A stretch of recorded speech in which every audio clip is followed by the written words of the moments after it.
Dahil birthday ng nanay ko, magluluto nga pala ako ng happy birthday in heaven nanay. Ayan pala yung mga regalo.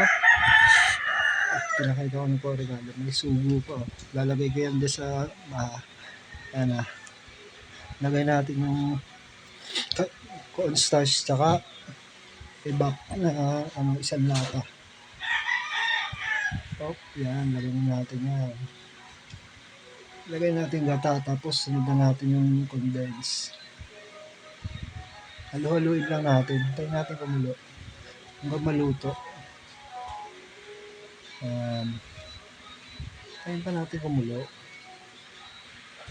Waiting lang. Lagyan ko asukal konti.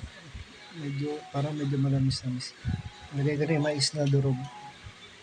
Nasa lata. Isang lata rin yung tipid lang yan. Lagay ko yung 5 pirasong mani yan. Sugo nga lang pala. Pangpalinamnam din yung sugo na yan eh. Napaka-solid. Ayan o, mani pa o. Pero mas masarap yung sobrang dami ng mani. Ayan na. Tayo natin kumulo. Pag kumukulo na, lagay na natin yung pinagali natin ibap tsaka sa cornstarch. Halo-haluin lang natin hanggang mabuo. Yan, halo lang. Bawal masunog yan. Kailangan haluin natin. Yan, medyo creamy na siya. Hindi siya masyadong matigas yung ginawa ko. Para medyo creamy. Malambot-lambot. Para may iba. Ayan o. Solid o. Pinuntihan ko lang yung cornstarch. Ayan, with effort ko yan. Sariling cake. Maha cake. May nanggugulo pa sa akin yan o. Gagawa rin daw siya. Tutulong o. O yan o. Tutulong daw siya o.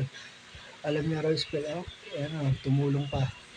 Tumulong sa akin yan. Si Tuto nga pala yan. Pamakin ko. Tumutulong sa paggagawa ng lettering ng happy birthday. Ayan. Ayan o. Tama lang.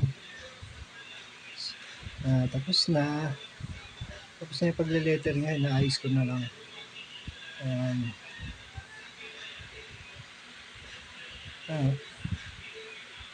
Happy birthday nanay in heaven.